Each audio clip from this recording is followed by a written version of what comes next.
Yeah. So I am in downtown Chicago right now.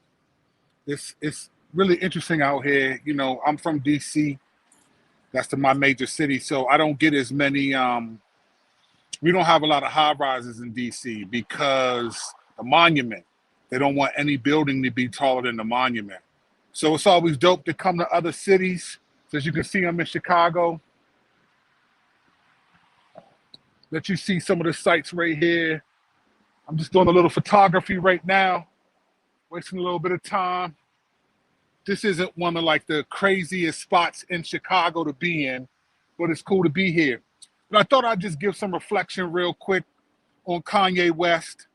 Last night, he did an interview with Drink Champs, which is, any of you know who Noriega is, Nore, N-O-R-E, from Capone Noriega in the 90s rap group.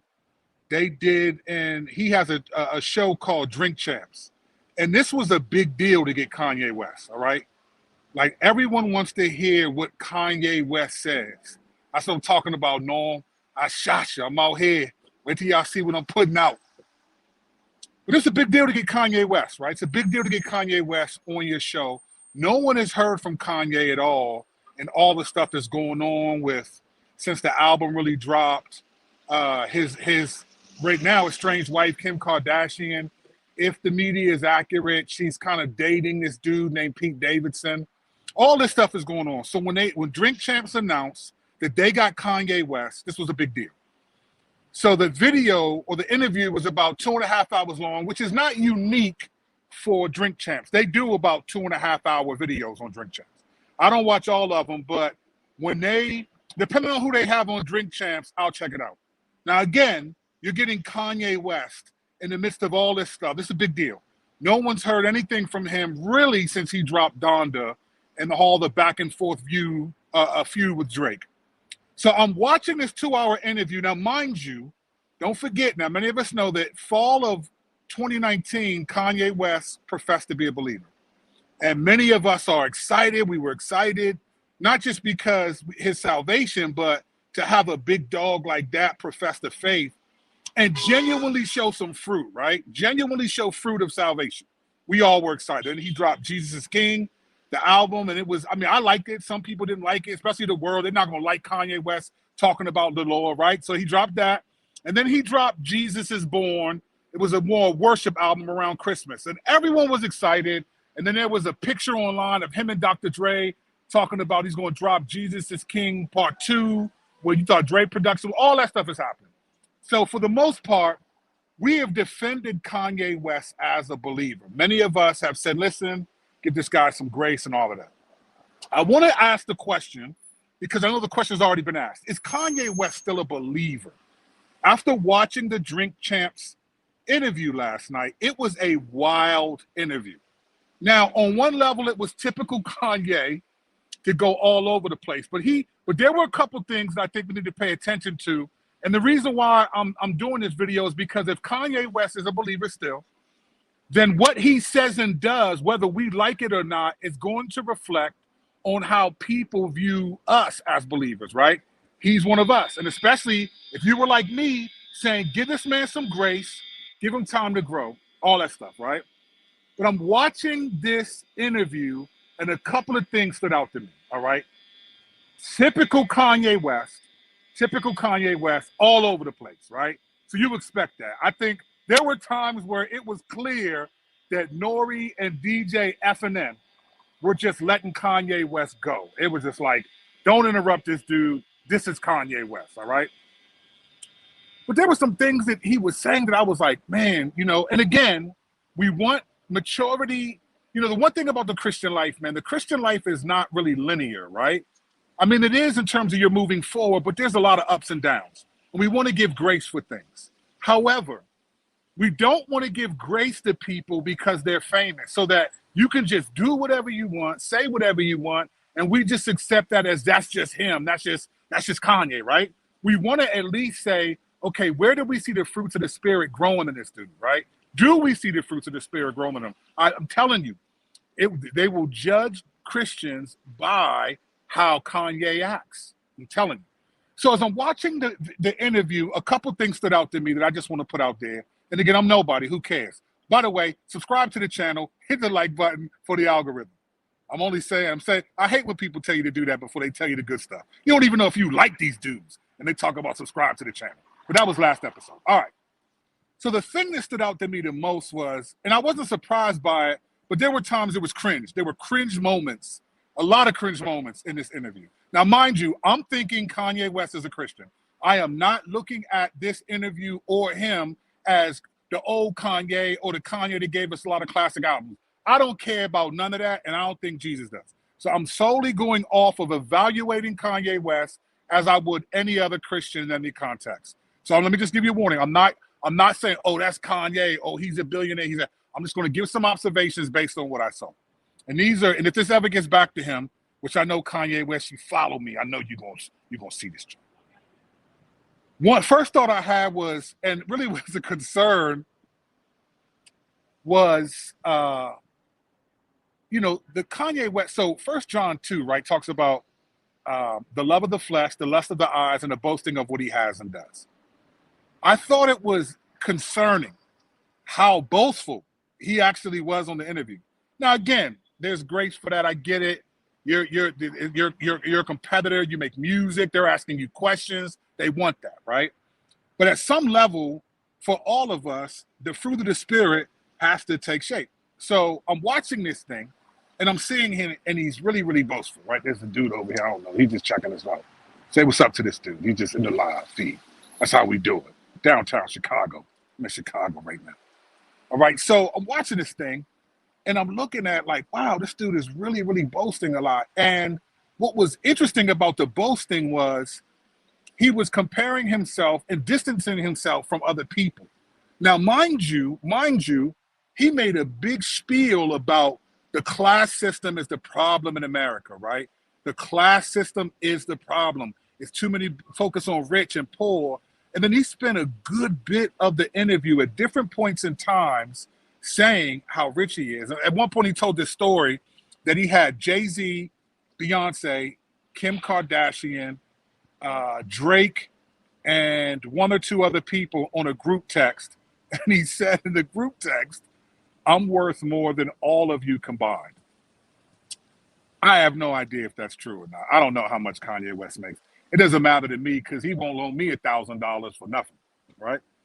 But as I'm watching this, there's a lot of this boasting going on. And I'm sitting here thinking like, wow, bro, like, okay, cool. The Lord is giving you a gift. He's giving you an opportunity. Let's just be honest, right? There's a ton of people that rap. There's a ton of people that are better than Kanye West. But when you get opportunity, you get opportunity, right? Cool, the Lord's giving you that. And every once in a while, he would say, the Lord has gifted me that. But there was a lot of boasting about the finances he's made. And then on top of that, there was a lot of boasting that God is not, the work that he is doing is what God is doing. And until he's gone, God's going to keep working. So he almost gave the impression that God's working through Kanye solely. Now, he didn't say that, but this is the impression you get when you listen to him, that God's working through him and that when he dies, God's going to stop working. Nah, fam. Like, nah, I'm not sure what theology you read. I was actually surprised. I was texting Ruslan during the interview because Ruslan was watching it as well. He was doing a live watch. And Kanye was mentioning like Black Hebrew Israelite stuff. So I was sitting here thinking, is this dude a Black Hebrew Israelite? I hadn't heard this. I was unaware of him being in the Black Hebrew Israelites, right? So I'm not sure what that's all about. All right. Now, mind you, again, I'm evaluating this as a Christian. So there was a couple other things that were in this video. I'm sorry if you see my hand. That's just how it works. I'm out here on the street trying to do it right. All right. One of the other things was the hypocrisy. All right. So Kanye West was cursing a lot, fam. I'm talking about he was in this joint dropping F-bombs, dropping S-bombs, dropping. I mean, he was in the joint drop. And at one point, this is why I'm calling it hypocrisy. Let me tell you why. There was one point where he was saying, and he cussed, I think he said the B word, and he said, Lord, please, he said, Father. He stopped right in the middle of it and said, Father, please forgive me for using that word. right? That's what he said. Now, he didn't say that the first time he cussed. He said that. So I thought, okay, at least he's catching himself. Fam, after that, he dropped worse curse words than the B word, right? So he's just going in. And I just thought, fam, Kanye, my brother, and I'm talking to you because you profess to be a believer, you can't actually ask God for forgiveness for that and then cuss even more than that afterwards, fam. Because what it's doing is, what it's demonstrating to the world is, and we can have a discussion about cursing and all. That's not the point. The point is, when you talk about God and Christ and you're saying all these things, right? And then you're asking the Lord for forgiveness in the midst of your cursing rant, then you do it even more after that. It's not a good look. Now, Nori, none of those folks are going to say anything. They're not believers. They don't care if he does it. In fact, I think they like when he does do it because it makes them feel like, okay, then God approves of the stuff that I do. So I thought it was really, really, really hypocritical. This brother, I was actually coming from, if you think of the Kanye West that put out Jesus is King, and then you watch that interview last night, I think you would be like, wow, you didn't hear, I mean, especially when you heard reports about on Donda, he actually bleeped out all the cuss words from the secular artists. I mean, they said they would show up to the studio. He had bandmates out there reading the Bible. You couldn't have sex. You couldn't do all these things he did on his album. People submitted to that while they were there. So take that, and then all of a sudden, and I first heard him drop the F-bomb on his song with Andre 3000, Life of the Party, yeah. He dropped that joint, and I was like, okay, wow, all right. So I'm watching this interview, and I'm thinking, man, Kanye West is nuts. I would text Ruslan. I was like, bro, this dude is nuts right now. I hit Strizzy Strack and was like, Strizzo, you watching this joint? And he was like, nah, I'm about to peep it. I didn't know what was on. I was like, this dude is nuts. Because he was just all over the place, right? So I thought that's not a good look for someone who professes to be a believer. And it's not like he's saying he used to be a believer and he's not anymore. He's still giving glory to God, or apparently seeking to do that in the midst of this interview, right? All right, another thing that I thought was concerning, at least, this is concerning, was Kanye West got mad at Charlemagne for talking about, and he got mad at John Legend and Big Sean. He actually said Big Sean was the worst decision that he's made, signing him to Good Music.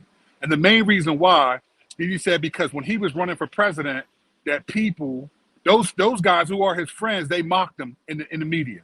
John Legend mocked them and all this stuff, right? And for wearing a MAGA hat, so he's going in on these dudes being used by the Democrats, right? Being pawns for the Democrats and trying to show their political allegiance and using that political allegiance to make a point about him.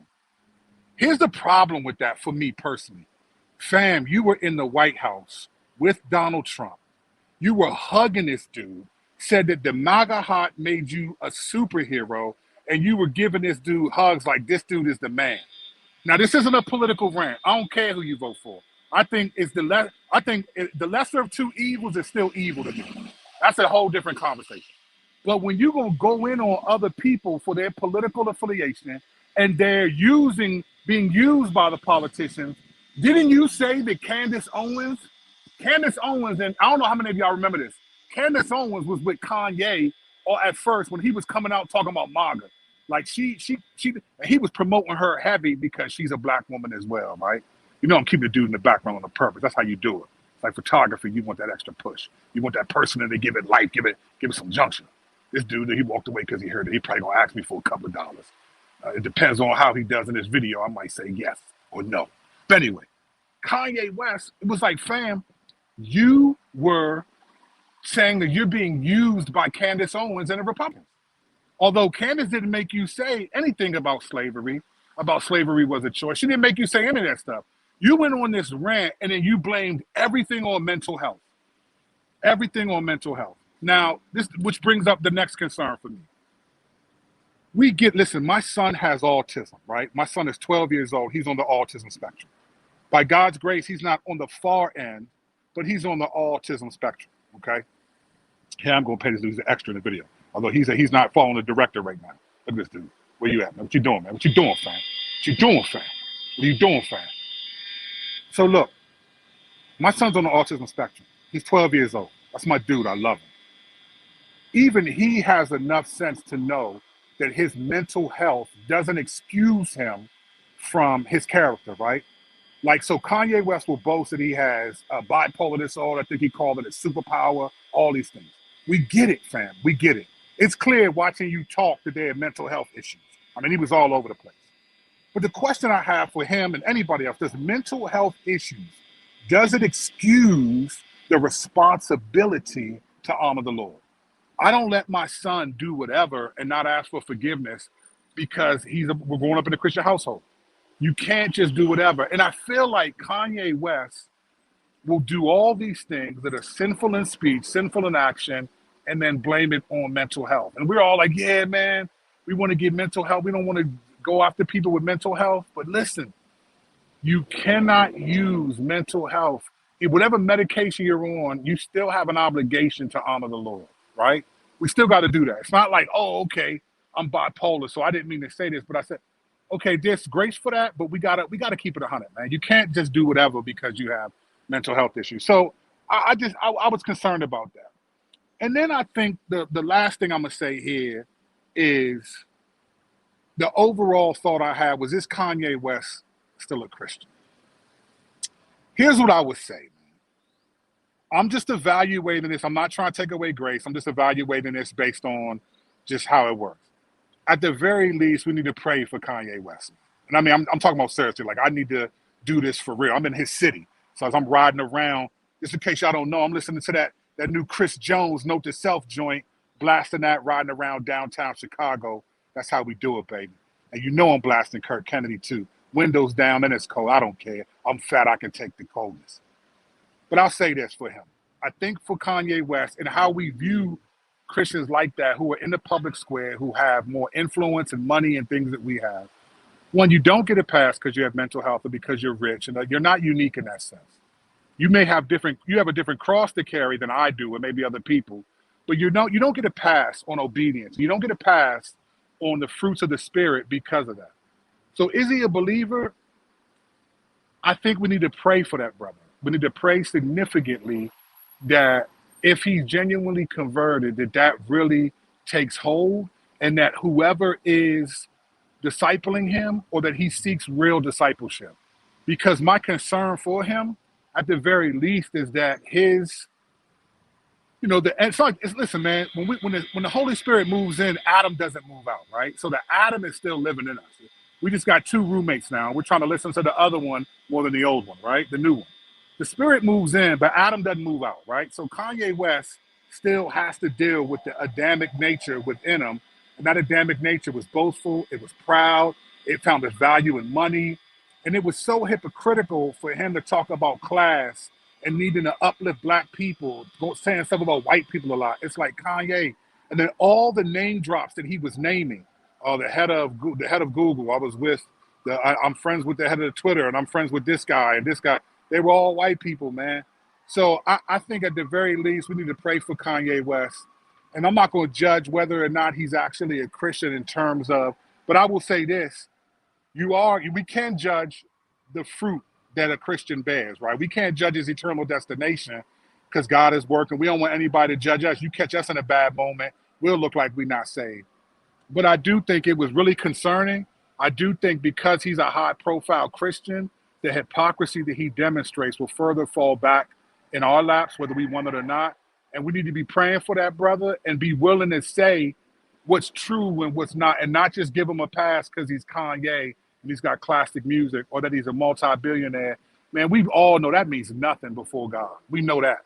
He said it's easier for the rich to go through, the camel to go through an eye of a needle than the rich to be saved. So he gets no pass for being rich. There's no pass, but we need to pray for him. We don't have access to him, but it was a crazy, crazy joint.